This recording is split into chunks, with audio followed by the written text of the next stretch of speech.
आत्मा या महाराष्ट्रामध्ये, या देशामध्ये, भारत देशामध्ये काम कसं करेल, या जगामध्ये काम कसा करेल, तर त्याने मानवाला एक मध्यस्थी म्हणून उभा केलेला आहे. आमेन. आणि तो मानवाला म्हणतोय की तू ह्या अधिकारी लोकांसाठी, खासदार आमदार लोकांसाठी, पंतप्रधानांसाठी, गृहमंत्र्यांसाठी, मुख्यमंत्र्यांसाठी तुम्ही मी रोज प्रार्थना केल्या पाहिजेत. आणि पवित्र शास्त्रामध्ये लिहिलेलं आहे अशासाठी प्रार्थना केल्या पाहिजेत की आम्हाला एक ख्रिस्ती जीवन आनंदाने जगता आलं पाहिजे.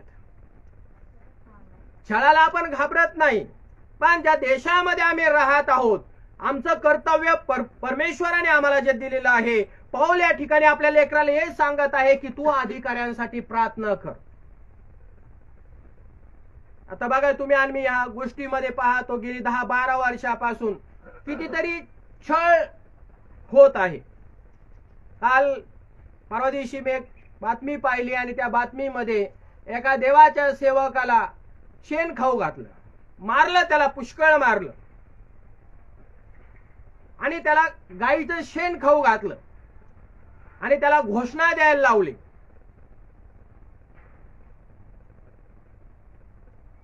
दैवताच्या नावानं. आता दिवसांदिवस तुम्ही आम्ही काय पाहतो की छळ जो आहे फार प्रमाणात वाढत चाललेला आहे. आणि रोज तुम्ही आजूबाजूला पहा, शेजारी पहा, माग पहा, पुढं पहा, दिवसांदिवस काय करतात हे अधिकारी. यांच्यासाठी जर आपण प्रार्थना नाही केल्या तर यांचं अंतःकरण जे आहे, यांचे विचार जे आहे दिवसांदिवस कठोर कठोर कठोर कठोर होत जाणार आहे. म्हणून असं समजू नका की ते देश चालवणारे आहेत, पण देशाची प्रार्थना किंवा देशासाठी आणि देशातल्या लोकांसाठी आत्म्याचं तारण होण्यासाठी आम्ही रोज प्रार्थना करणारे लोक आहोत. आमेन. आपण ही देखील प्रार्थना करणं महत्वाचं आहे की आम्हाला शांततेने भक्ती घेता आली पाहिजे. भक्तीमध्ये अडखळे निर्माण होणार आहे ते बायबलच्या वचनाप्रमाणे, पण तरी देखील आम्ही प्रार्थना केली पाहिजे की प्रभू आजची उपासना आहे, आजची भक्ती आहे आणि या भक्तीमध्ये आम्हाला तुझ्या उपस्थितीने भरून काढ. हालेलुया.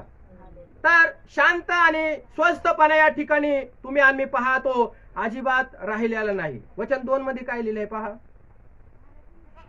राजा करता व सर्व वरिष्ठ अधिकाऱ्यांकरता, राजा करता व सर्व वरिष्ठ म्हणजे मोठे मोठे जे अधिकारी आहेत त्यांच्यासाठी प्रार्थना करा. उदाहरणार्थ पंतप्रधान वगैरे आहेत, राष्ट्रपती आहेत, हे वरिष्ठ झाले सगळ्यांच्या वर, त्यांच्यासाठी तुम्ही आम्ही काय करा, प्रार्थना करा. हा.